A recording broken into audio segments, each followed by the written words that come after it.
दोस्तों, आज मैं आपको जिस कहानी के बारे में बताने जा रहा हूँ वह सिर्फ डराने वाली नहीं है, बल्कि यह कहानी सच है। यह घटना करीब 200 साल पहले की है और आज भी उस जगह पर लोग सूरज ढलते ही जाना बंद कर देते हैं। यह कहानी है सन 1820 के आसपास की, जब उत्तर भारत के एक इलाके में बसा हुआ था एक छोटा सा गांव जिसका नाम था हरिपुर। यह गांव बाहर से जितना शांत दिखता था, अंदर से उतना ही रहस्यमय था।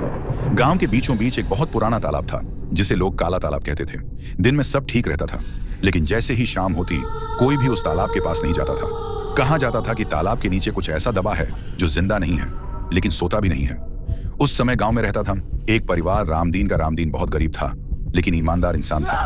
उसकी पत्नी थी गीता और एक छोटा सा बेटा किशन। रामदीन का काम था रात में पहरा देना, क्योंकि गांव में चोरी की घटनाएं बढ़ रही थी। एक रात गांव के मुखिया ने उसे आदेश दिया कि आज उसे काले तालाब के पास पहरा देना होगा। यह सुनते ही रामदीन के चेहरे का रंग उड़ गया, लेकिन मजबूरी थी। गरीबी ने उसे हाँ कहने पर मजबूर कर दिया। उस रात आसमान में बादल थे, हवा अजीब तरह से चल रही थी और तालाब का पानी बिना हवा के ही हिल रहा था।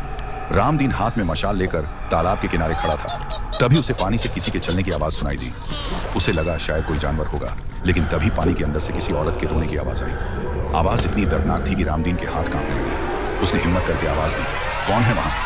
लेकिन जवाब में तालाब का पानी और तेज हिलने लगा। तभी पानी की सतह पर एक चेहरा दिखाई दिया। सफेद बाल, खोखली आंखें और मुंह से टपकता पानी। रामदीन पीछे हटने लगा, लेकिन उसके पैर जैसे जमीन में जम गए। वह औरत की आवाज आई, मुझे बाहर निकालो। रामदीन डर के मारे भागा और सीधा गांव पहुंचा। पूरी रात कोई सो नहीं पाया। अगली सुबह गांव वालों ने तालाब के बारे में सच बताया। 200 साल पहले एक निर्दोष औरत को झूठे आरोप में गांव वालों ने उसी तालाब में धकेल दिया था। मरते वक्त उसने बद्दुआ दी थी कि जो भी सच छुपाएगा वो चैन से नहीं जिएगा। तभी से हर कुछ सालों में कोई न कोई उस तालाब के पास गायब हो जाता है। रामदीन ने कसम खाई कि वो दोबारा वहां नहीं जाएगा, लेकिन किस्मत को कुछ और मंजूर था। उसी हफ्ते उसका बेटा किशन अचानक लापता हो गया। आखिरी बार उसे काले तालाब के पास खेलते देखा गया।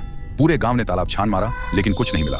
तीसरी रात रामदीन ने तालाब के पास जाकर रोते हुए कहा, मेरा बेटा लौटा दो। उसी पल पानी से वही औरत की आवाज आई, सच सबको बता दो।